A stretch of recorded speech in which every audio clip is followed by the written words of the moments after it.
Hey everybody, this is Jeremy Carlson, and you are listening to the Bluegrass Sports Performance Podcast. Today we are talking with Coach Justin Abnee, the strength and conditioning coach at North Bullitt High School. Coach, how are you doing today?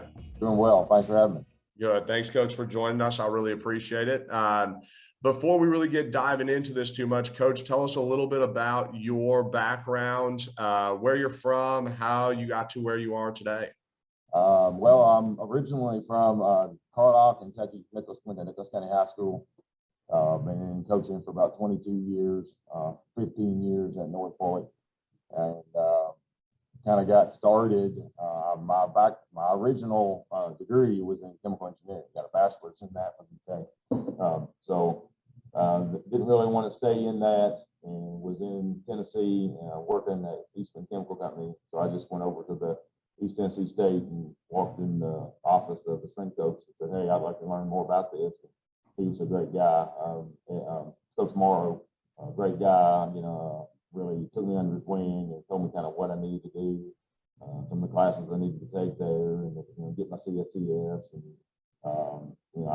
And he let me volunteer there. And so I was, kind of working with the baseball and the football teams. So that's kind of what got me started.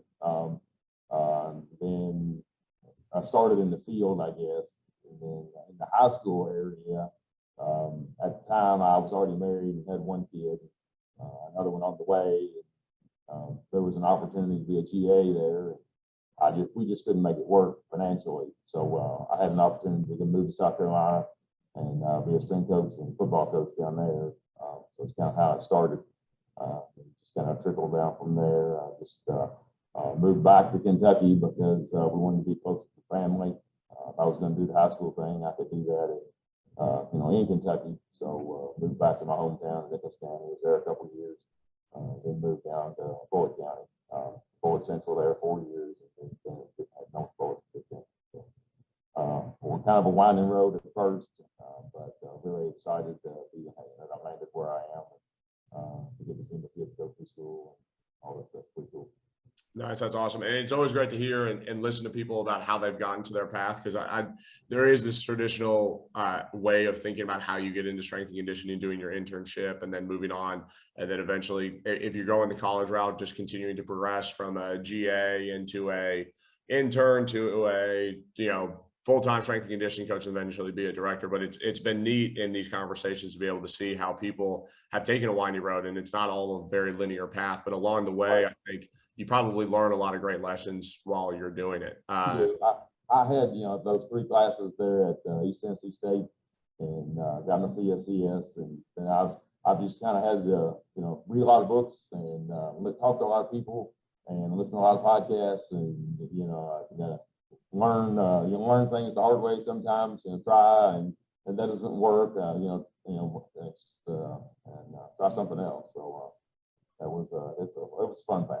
Yeah, well, and that's what this podcast is all about, is being able to help people find those paths and be able to supply more information to them. So I appreciate you being able to kind of open up a little bit and kind of show us what that looks like. So you've been at North Bullitt now for how many years?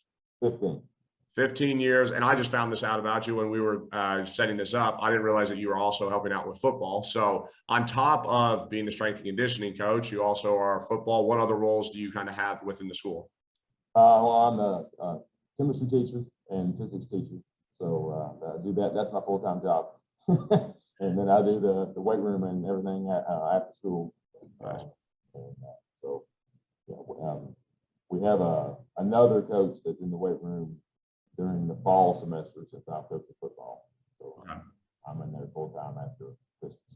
Yeah, it's crazy when you start talking to people too, to see what all hats they're wearing at the high school level. I think that's one thing that I've learned as I've come down from the college level, how many different hats high school strength and conditioning coaches have to wear and have to flip through pretty quickly, right? I mean, your full-time job is being a teacher. And then you do these other things on the side just to be able to, I would assume, to be able to help and give back to the kids. Is that fair to say? Absolutely. Yes, sir. Yeah, I think that's one thing that I've learned about the strength and conditioning community, is that we're wanting to give back because of either a coach that gave to us or maybe something that we didn't have. Do you have a coach that either inspired you to kind of get into the strength and conditioning field, or maybe lack thereof? Well, I guess kind of the lack thereof. Yeah, I was in high school. I did not have a strength coach. My dad had the foresight enough to realize that if I was going to play football, I needed to be knowing something about lifting weights. So he took me up to the UK, and the strength coach there was very nice, and showed me some things to do. And I was able to. We bought the Bigger, Faster, Stronger program, which is, it's not the best, but it's at least something to do as a beginner and starting out. So and that's kind of how I got my start in the BFS program, on my own. Then once I got into the idea that I wanted to coach, and then it was like, well, I can kind of fill a void that I didn't have as a student coming up. So that was a big motivator to get me getting into it. Yeah, I was talking to Coach Abnee the other day over at Bullitt High School. It's funny enough, he was down in Georgia. That's where he grew up. And he actually did the Bigger, Faster, Stronger program as well while he was growing up. And, the biggest thing that he impressed upon me was, it might not have been the best program, considering all the factors that maybe a kid is going through, but the consistency, if you are doing it, is the key component to it. That's the key to any program. You can have the best program out there, periodization wise or scheme wise, and methodology wise, but if it's not followed consistently, then it's not going to work. Mm-hmm, absolutely. Okay, so transitioning a little bit into North Bullitt. So we've been there for a while now. Chem and physics teacher by day, kind of strength and conditioning coach by night, as well as throwing in different things that you do. But tell us a little bit about North Bullitt. I'm not too familiar with the ins and the outs of it, so tell us just generally kind of how many kids go to the school, kind of what the bell schedule looks like, what maybe before or after school looks like for you. Well, we have about 1,200 students. We have 6 periods in the day. No classes or no weightlifting classes are going on during the day, and so most of everything that I have to do is after school. So that kind of puts a cramp on the time frame to make sure we're getting being efficient when we're out there and not wasting time. Mm-hmm. Yeah. So you got 1,200 kids. Does that make it a 4A school? Is that 5A. 5A school. Okay, so 5A school. So you're going up against the likes for football of Frederick Douglass, different schools like that. And then you're saying you're doing all of your strength and conditioning. Do we do anything before school, or is it all after? No, that's something that I've thought about, and might kind of propose, at least to the football coach. I think he would probably be open to doing something like that. I'm not opposed to being here early if it would get somebody else through the process and the program. That's the only problem right now is we don't really have a shower for kids to go to. We're hopefully we're supposed to be getting a new building and some new facilities within the next couple of years. So if that comes into play, that might be a little bit more of an option, but that's definitely something that I need to think about. Okay. So then we start talking about doing everything again, right now, at least after school. So what's your time frame that you get to work with kids? I mean, if you're trying to get a handful of kids through the weight room, paint us the picture of how big the weight room is, how many kids you can realistically get through there at a given time, some of those constraints that we have there. Because I think it's going to be important when we start talking about what you do for programming, thinking about all of those factors. It's a fairly small area, about 1,250 square feet is all we have. We've got about, 8 racks, and we've got adjustable benches within those racks. So we have to be, very efficient in the things that we're doing and the things that we're using. So probably 40 would be the max to really get everything through that we have to go through. But that's one thing that we're kind of facing with the football. We had a new football coach come in this year, so we had more kids come out. So we've got about 60 kids on the team. So we've had to split them up into 2 different days with our in-season training right after school. So doing that, 30 and 30 is plenty. But the off season is going to be a little bit of a struggle. So we got to look at that moving forward in that area. but it is constrained, no doubt about it. You just have to be careful with how we're moving from exercise to exercise. Sometimes I will start different groups of kids on different days so that the equipment is available for them when they need it. But we have to kind of plan on those areas to be efficient with the equipment you have. Yeah, absolutely. So are you looking at generally 30 minutes, 45 minutes, an hour with kids? What does that time frame look like? Because you guys get out of school at what? I would imagine 3:30? We get out at 2:10. Okay, 2:10. Okay, you guys get started earlier then. Okay. Okay, so you get started earlier. 2:30, that's when we'll start. If we're off season, usually everything. Baseball is going 45 minutes right now. Okay. Football will usually go an hour. Basketball is actually going a half an hour right now. And our in-season football schedule right now is going a half an hour. Okay. So depending on where they are in their program and the process, the timing will be a little bit different. That's another thing you have to juggle with getting them in on out on time, so that the other coach is not mad. Oh, yeah, absolutely. I mean, and that's going to be the biggest thing, right? I mean, I know for myself personally, having kids in a weight class, the bell schedule sets my schedule for me. I know every single day what I'm going to get and how long I'm going to get for and all that type of stuff. But when you start manipulating and doing it after school, it can change. It can go from that 30 minutes to 45 or vice versa as they go in season, out of season. Okay. So that gives us our general kind of viewpoint of what we're doing and what we have access to. So if you wouldn't mind sharing your screen, that kind of gets us started down the rabbit hole of thinking about programming and at least understanding some of your constraints before we actually get into it. So I'll let you kind of go away with it. Before we really get started here, the one thing that I will say is I was fortunate enough to get to listen to Coach talk. I guess it's almost been a year now, Coach, since I listened to you talk. About 10 months.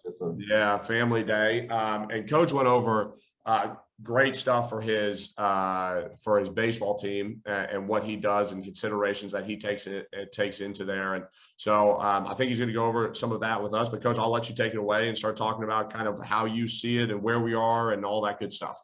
So what I've got up here is basically what I call my Block 2 program.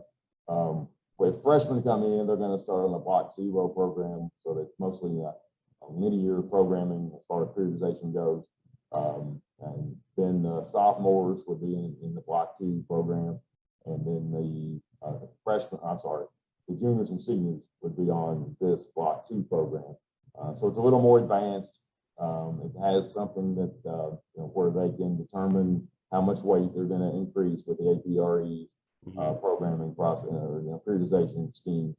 So that's like if somebody comes in as a sophomore or a junior or senior as a first-time lifter, then they're going to start on the Block 0 program. Yeah, so that was going to be my question. Does it? So you talked about those that come in first time that might be starting in Block 0. How about when we start progressing them through? If we find that an athlete they just may be behind physically, maybe they haven't met the criteria you're looking for, will you hold them in a block for longer than maybe what their typical age is? Yes, the typical age, it usually, as I've kind of noticed over the course of time, it usually is enough to get them there. If it's not, say if a sophomore is a little bit lagging behind in his strength levels on certain things, my things that I look at, my indicators, then I'll hold him back. Maybe if his squat, front squat depth is not great. Maybe we got to work on hip mobility and some other things that he has issues with. Then definitely we'll hold him back on the Block 0. Same thing with as a sophomore going into this advanced program. And what are some of those indicators that you see as and everybody's is a little bit different. Our Block 0, are you looking for movement proficiency to move us into Block 1? Talk to us a little bit how you may move people down into those. Yes, the movement proficiency is the main thing, because we're trying to get the kids as strong as possible by the end. But if they're not moving well, if the squat is looking, inefficient, if we're not getting depth, if we're not using our hips in the proper manner. Then we'll video and find different ways, that we can get them back to where they need to be and, back on track. But yeah, the movement is definitely the main indicator. And then so that gets us from block 0 to block one. What makes the indicator from block 1 to block 2 for you? Kind of a strength level indication. I've got certain indicators on my front squats, my deadlifts, my cleans, and whether or not they're ready to progress into something like this, because they're getting a little more involved themselves when they're picking some of their weights in their final sets with the APRE program. Okay, and then talk to us. I talk to us a little bit about how you run the APRE program. It was developed by Dr. Mann. Do we go straight off of what he uses? Have you made tweaks? Explain to the listeners what the APRE system is, and then how maybe you have modified it or altered it based off of the setting that you're in with high schoolers. Well, they have a set percentage based on their if the APRE 6 is technically an 83% of their 1 rep max, and then they're going to do set percentages 50% and 75% and then 100% of that 83% on their first 3 sets. Then they do as many on that 3rd set. They're going to do as many reps as they can, and then based on how many reps they get, if they only get 6, they stay the same. If they get 8, they go up. If they get 4, they go down. So they're kind of getting a kind of a sliding scale, if you will, of that final set. That's why it's on the upper end of the more advanced programming. Then the APRE 3 is going to be 90% doing those same things, but you're only doing sets of 3 on the APRE 3 days. Now, when you started first thinking about your programming, did we start initially with the APRE? How did that transition or morph over the years as you continued to learn more? And did it matter that they were high school students? It kind of evolved over time. With the block 0 and the block 0 plan, like I said, it's more linear programming, percentage based. Then the block 1 is more undulating. So they're getting a little bit different changes, not just every 4 weeks as that percentage changes. And I was looking for something with a more advanced end of kids. And I don't. The main reason that I went to this is that I don't have any BDT. No, I don't have any technology right now at all. So I needed the best way of doing and determining what that next set would be is based on how fast we're moving, the bar weight, whether, is the bar weight appropriate? And I don't have any way of doing that other than me just saying, okay, we're looking for bar speed. We have to move the bar fast and everything that we do. Now I do that, but I have no way of showing them, okay, this is what you did on that last set. It has to be here, or we'll go up or down based on what you're doing. So that was kind of my thinking and reason that I went to this is because it's kind of the next best thing to the velocity-based training. That was my mindset. Awesome. Okay. Sorry, I know I took us down the rabbit hole of APRE. So, but I think it's a great thing. A lot of high school coaches use it. I think it's important. When I started using it at Mercer, the one thing that I noticed is that there were some days where athletes came in and felt really good. And I think the APRE system does a great job of adapting to it. And then there are other days where they don't feel so good. They could have just come off a football game or a basketball game or something like that. They just need to hit their APRE 6 and then out the door they go and we're good to go. And it doesn't mess with them. That's another great thing about it. Yes, absolutely. I totally agree. Okay. Sorry. So continue. So keep walking us through there. Okay. So this is kind of the yearly programming scheme, periodization scheme. So I always start in every block because I'm coming back. Basically, you see that 8:22 is when these guys start. We go back to school about 8:09, 8:10. So they're basically off those last 2 months of the school year. They're doing summer ball, and if they're lifting on their own. They're not lifting with us. The baseball team is one of the only ones that don't lift during the summer with me. Most of them are lifting here with me. So because of that, I kind of start everybody on about a 4-week kind of a block zero. We kind of remember the groove, and if I go over here, go back to week 1 here. But you can see I got body weight, parallel squat, make sure we're sitting back, push-up holds on the floor.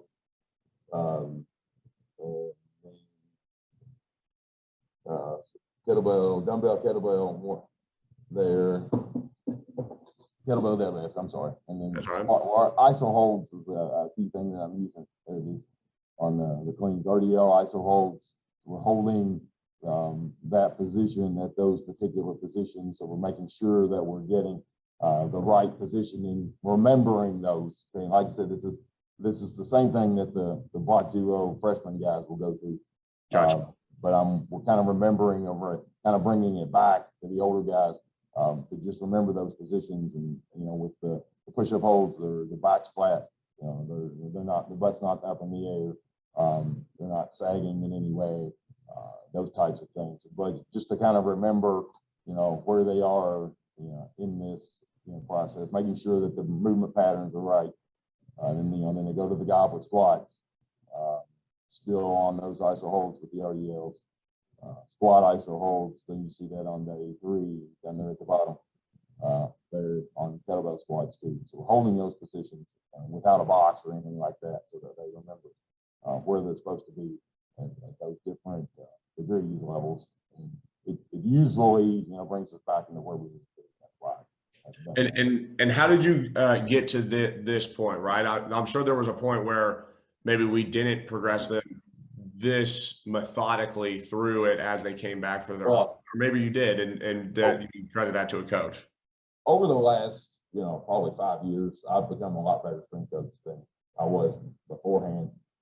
Before that, I was not doing all of this.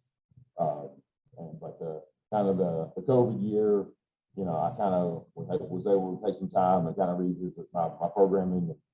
I got better at programming, and I think I got better at helping the kids get to what they need in a more progression manner with a lot of, with everything. I went back and I've got these movement progressions for every single pattern that they're going to move through, the squat and the hinge, and the lunge, the clean, the deadlifts, posterior change, the horizontal press, vertical press. And so we're going through all of those things to remind them what they need to be doing and how they're doing it. They have to do it correctly. And again, the main reason that I did it with the baseball guys is because I don't have them over the summer. And so even if it was a 1 day a week thing or something like that, so I'm trying to get back there. So when we talk about your programming too on the strength side of things, it was looking as if we run some version of the tier system. Is that fair to say? Yes, absolutely. I read Coach Ken's book a long time ago. That book's been around for a long time. Mm-hmm. I'm old. Been in this a long time. But he kind of, and the first time I read it, I said, yeah, that makes sense. And then I kind of put it around or put it aside. Then, a couple of years later, I said, this is the way we need to be trained to have all of our athletic programs set up, right? Because, because before I was a upper lower split, because I kind of had a powerlifting background. And so that's kind of what I knew. And I would throw in some clean, on the upper body days and doing clean pulls, or we were doing something explosive every day. Mm-hmm. So I knew I needed it there, but it wasn't enough. And so, Coach Ken's book, the tier system, kind of opened my eyes about how I need to program my day. The make it, because we play, all sports are played in a total body fashion. Using your legs every day. So that's why we need to, I went to this. So that we're squatting or lunging or something every day. We're doing something with posterior chain every day.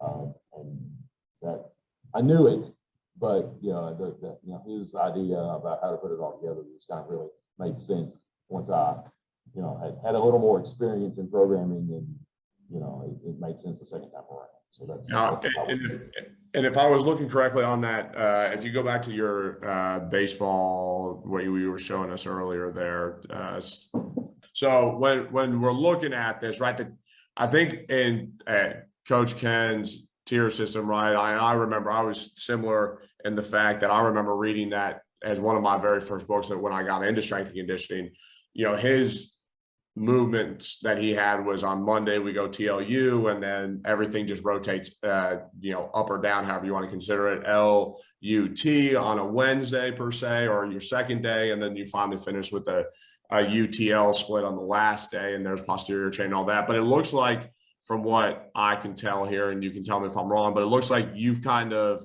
manipulated a little bit, and you've changed it where your lower body day is your day one, your total body is your day two, and then your upper body is day three. Talk to me a little bit about maybe why we switched the L and the T day, and why you think that works best for what your situation is. I just feel like it's I can get really excited. And get really excited about there's two reasons. We having a kind of a big squat Monday or big squat day one, coming in, and then the main reason I did it is because they've got 2 days to rest. And I want them to be fresh and recovered and ready to go when we're doing heavy squats, and that's the main reason that I switched it. If it was here, then they had the cleans, and if I had the deadlifts there, may not have the deadlifts there. It's just they've only got 2 days, basically one off day, but they'd have 2 off days in the other way. They've got the weekend. So that's the main reason. I want them as fresh as possible as I think they should be for the heavy squat. That's the main reason that I did that. Fair enough. Yeah, it's always interesting to see, again, just small manipulations of a program can make a difference. But again, I think a lot of it goes back to what you're seeing, right, and what you get to experience on a day-to-day basis. Because again, the traditional Joe Ken system is the TLU and then LUT, but again, you're right. I mean, they do get 2 days. I mean, they get 2 days to come back, and they get to rest and be able to do that. So that's really interesting to be able to see there how you have progressed that system to fit the need that you have there.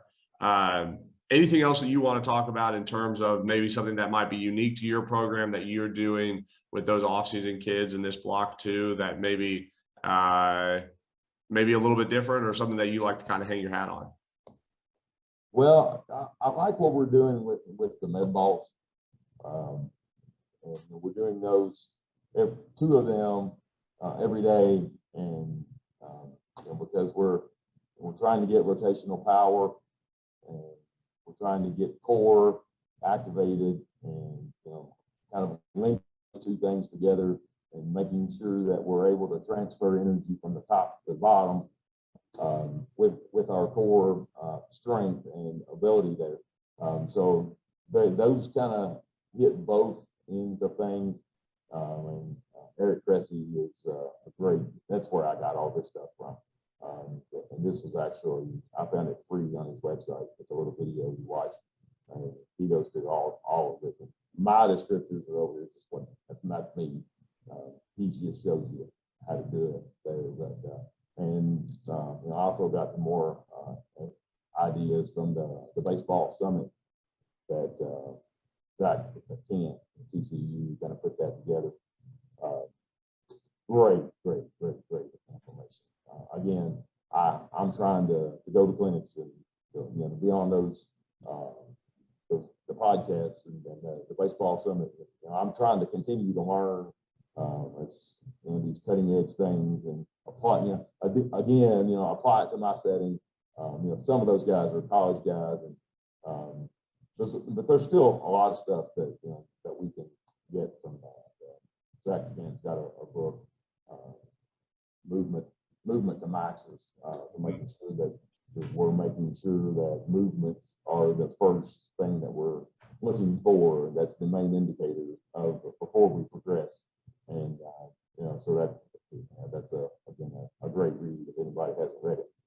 But he kind of again just reiterated that mindset there. I'm sorry, kind of off my tangent, but the mid balls, I really think we've gotten a lot of carryover on the field.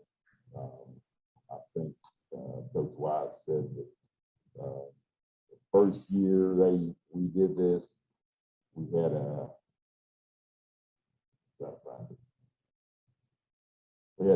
team record for total home runs. It was 26 home runs in 1 year. I don't know if that's a lot or not, but he said it was.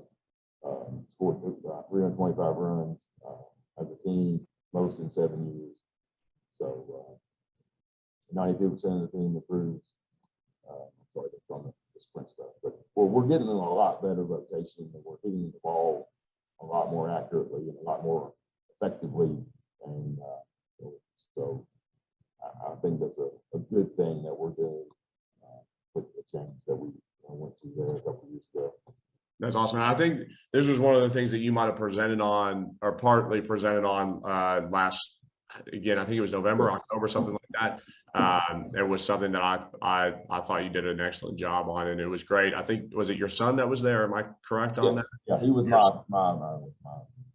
my guinea pig. He was your guinea pig, right? It's always good to have children to be able to help out with that one, right? So that be able to, but it was great to be able to see you talk about it, and then also be able to implement it.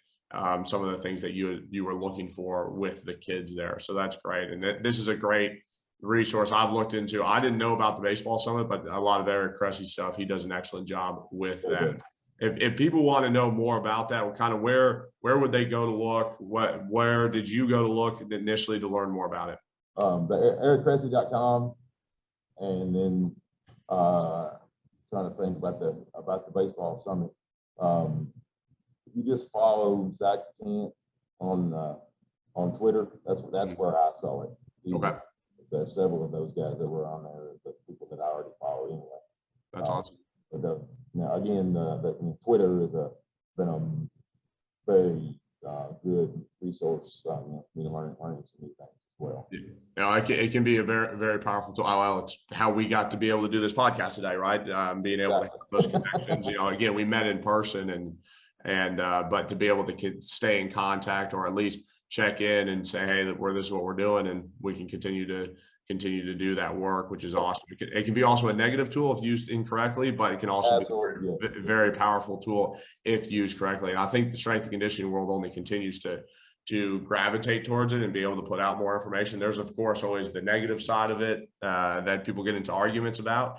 But I found it's been great to be able to connect with people and reach out to them, and everybody's usually pretty receptive in terms of trying to help out. Very.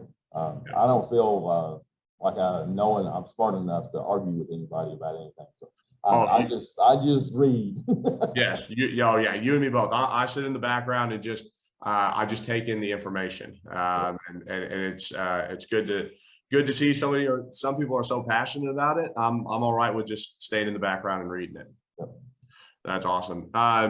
What else? I know one other part of your program is change of direction, linear stuff. What else do you kind of have that you work on with your kids on that?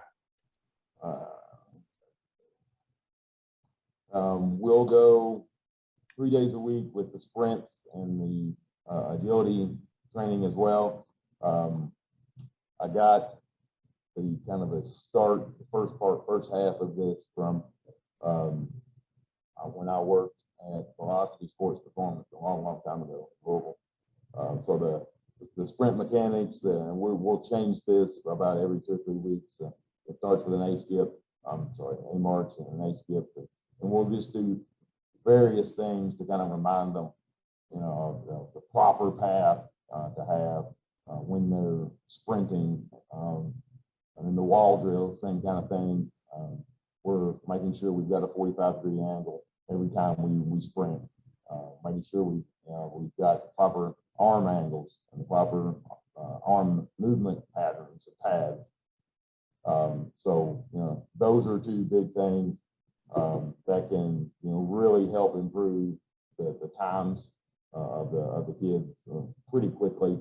And then we'll do, again, some sprint starts that are, again, trying to get them at that 45-degree angle, the hop starts and the falling starts. What is, just out of curiosity, I think everybody's got different names for different things, but what's a hop start? Can you describe that to us? Yeah, I don't have a video, or I would show you that. They start standing straight up, and then they're just going to hop forward with they put 2 feet together and then hop back.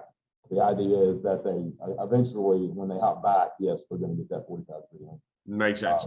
I like the falling start better because, again, they don't have to move. They just, they're just moving forward to get that 45-degree angle. So the falling start's my favorite. But we'll do various ones. We'll eventually go to where we're, in a lunge set up or down on one knee, down on 2 knees. But we'll change those sprint starts from the various things throughout the year, just to get them coming out, because they're athletes. Mm-hmm. They've got to be able to come out of various positions to be able to sprint. So that's the reason we change it. Absolutely. Then the sprints, and the making sure that we are distance appropriate. So with baseball, we start out with 10s and 30s. We'll go to we won't go any further than 60s. That's the farthest we go. And then the flying sprints, usually we've got a 30-yard acceleration period, and then the 10-yard sprinting period, to try to make sure we're getting the max velocity. That's what we're working. The first part, kind of the first half, the wall drills and sprint starts are more acceleration driven. The 10-yard sprints, 30-yard sprints, acceleration driven, and the flying sprints are more max velocity. So we'll do both of those in the same day. How much lead in do you give to those flying sprints, and are we progressing those as the off season goes along? Are we getting larger and larger distances, and are we timing those? I guess that's kind of a 2-part question. Yeah, we are timing. We time everything. That was another thing I wanted to make sure that I said. We time everything. We post everything. I've got a top 5 board, and that I print out and post, and they post in the locker room for me. To make sure that and again, while the timing goes on, the kids are competing with one another at that time. So there's a double whammy there, double positive whammy there. Mm-hmm. What was your other question? The sprints on the. Yeah, how are we?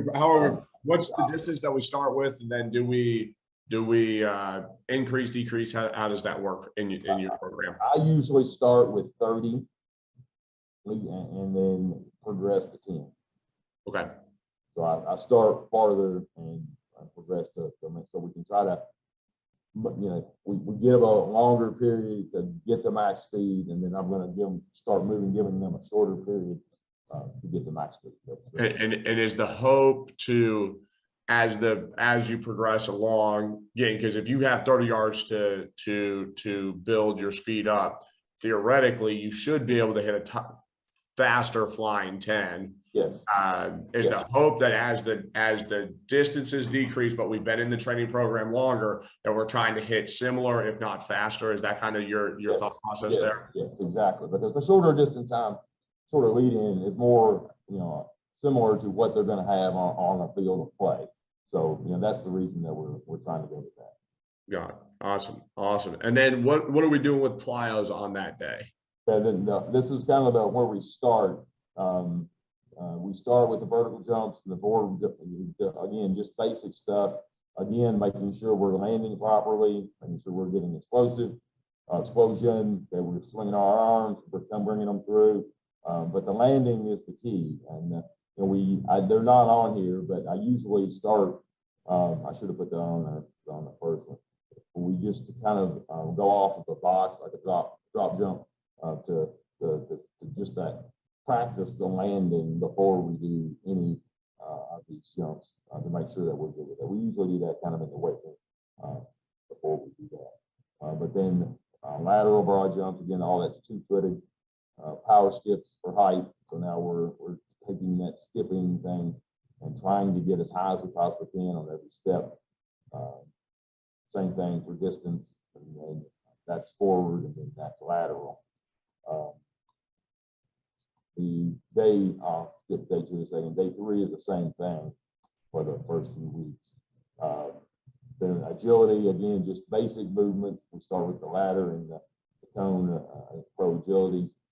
And then after week 6, we go 6 weeks of kind of a basic agility movements and timing the pro agilities and that type of stuff. Then we move into more specific, baseball specific or sports specific items. At that time, we'll do a change of direction, and we'll talk about acceleration, trying to accelerate and stop.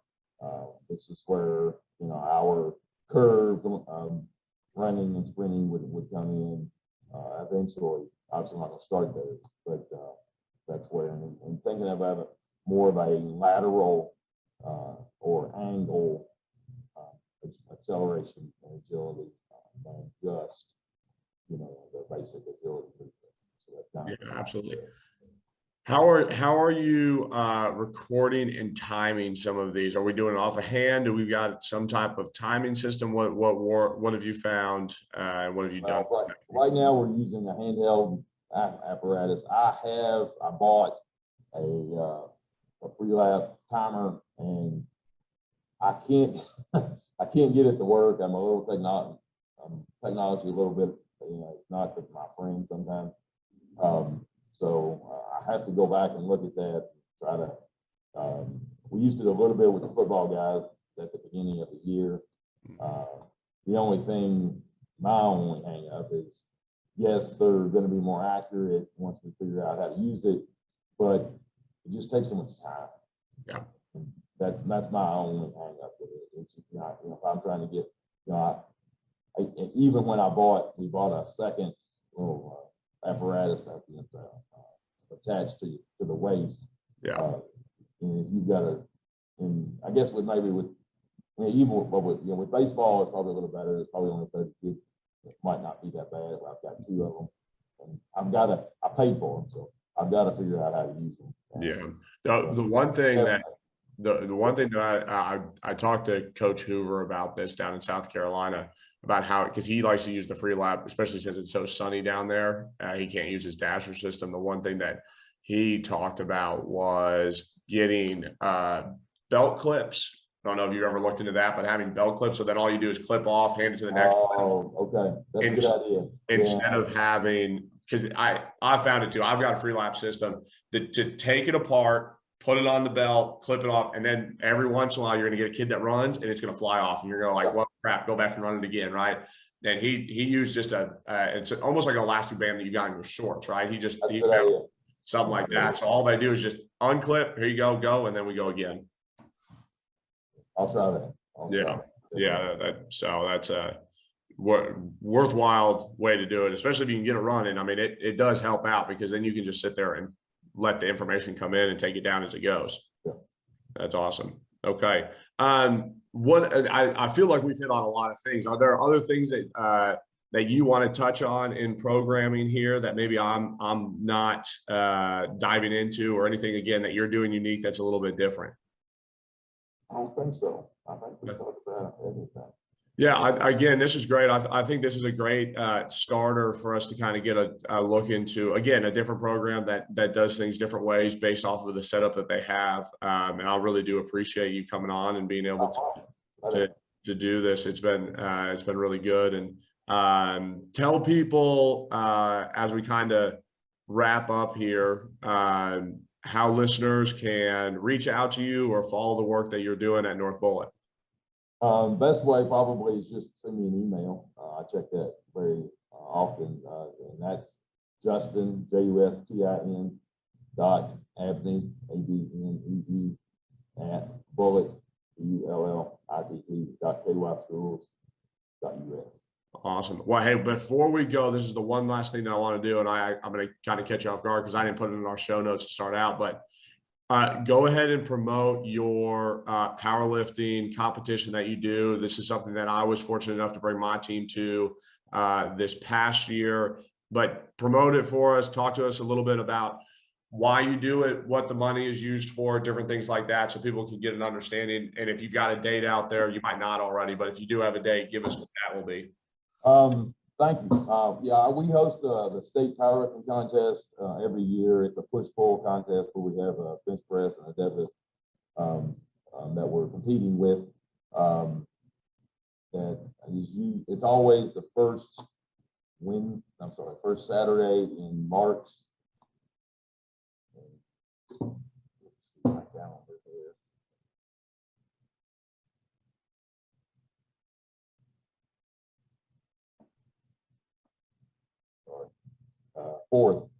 March 4th. March 4th this year. Yeah, 2023. Okay. Yeah, definitely come over and, give me an email if you guys are interested. I'd be happy to have anybody there. All the weight or all the money we make is going to go back to the weight room and trying to get some new stuff for our kids. We were able to, that's, some of those things that we were bought the timing system and so a lot of the pumpers and all those kinds of things that we needed. But just, that's where it goes to. And, the kids really enjoy competing and, kind of seeing where they are. It's most of our football guys that are in it. The baseball players, their season is starting about that time. So most of them just aren't able to make it work. I think they usually have a scrimmage that the same day that we have our contest. But it's most of our football guys and some of the guys that don't play any sports at all. That's all they do. Yeah, and I will say, as somebody that came this past year, we did ours very last minute in terms of getting signed up. You guys were great to be able to work with us, and we only were able to get, I want to say, around 15-ish kids together, 15, 20-ish kids together. They had a blast. I mean, we were up there. It was an all-day affair, but they had a great time just being able to get to know. And it's the one thing that I really enjoy about powerlifting is that as much as we were competing against each other, we were competing with each other, and we were making friends along the way. And we were able to, there were kids that, my team still reached out to, and they're so excited. We're starting an actual powerlifting club this year. And they are like, are we going back? And I was like, well, yeah, if you guys really want to, we'll figure out a way to go back. And they're like, okay, we're in. And we've got the kids, and I will say this, the kids enjoyed it so much that they have been bragging at school. It was so much fun that we had 80 kids show out to our first powerlifting club day. Wow. And that's amazing. Yes. And so I know I didn't have an opportunity to tell you that, but I figured this would be a good time too. But that, again, it wasn't anything more than you guys just put on a good event, and they had a great time being able to do it. So if anybody is out there that's listening to this in the state of Kentucky, or if you're on that southern part of Indiana, it's a great opportunity to get your kids involved. And I think personally for football, and I don't know if you've noticed this, but for football, it's a great kind of break right before, and to see where they're at right before they go into kind of their spring ball. Yeah, that's the reason we started doing it. When I first started doing it, when I first got over here to North, was so that the football guys would have a competition, somewhere kind of, in the, or more one or more competitions, during the off season, and it wasn't that lull, something to push them to work toward, during that off season. And that's long, for those guys to not have something competitive, to be pushing for, and to just, to not just be going in the weight room every day and not really having something some goal out there, some date, they have to, be their best, on that date and get to go compete against other people, but also competing against yourself, going in and making because you don't always have the best day, but it's a lot about a lot of teachable moments, about how you're going to handle adversity and how you're going to pick yourself up when that first attempt doesn't work and doesn't go. how you going to come back and find that second attempt? No, yeah, well, and our kids, and I'll say this again, continue to sing your praises. Our kids enjoyed that aspect of it, right? They enjoyed figuring out what their opener was going to be, and then figure out, well, what jump am I going to make? And then it wasn't, because the nature of the setup is the coaches can't be at every single attempt. So now they're looking to each other to lead each other and be able to say, hey, look, like, hey, you pulled that really easy. Let's go up. I know your initial next jump was going to be 20 pounds, but you might have a little bit more in that. And then let's put you in striking distance for this. And you saw them over there trying to calculate, well, if they're putting this on, then I'm competing against it. And they just had a good time with the competitive atmosphere in a different setting, but where we were all working together towards the same common goal, which was we enjoy powerlifting and we enjoy lifting weights. That's always been my, experience with every, I've done several of my own, throughout the years. And, I've never been to any powerlifting contest where there were people that were ugly or, upset or, they're all there together and they're going to help you. If you ask them, they're going to help you. Your coaches are going to help you, do the best thing that you can do that day. It's just a real big fun, a lot of fun that day. Yeah, absolutely. So again, if you are, what did you say? It was March 4th this year? March 4th, Saturday, March 4th. If you guys are interested in that, reach out to Coach. They do an excellent job. We will be back as a Mercer County. Hopefully, I don't know if we're ever going to get to the St. X level where they fill up like one whole side of the bleachers like they did last year. But hopefully we'll be back with more than just 15 to 20 like we were, and it'll be a good time. Sounds good. All right, awesome. Well, thanks, Coach. I appreciate you joining us today.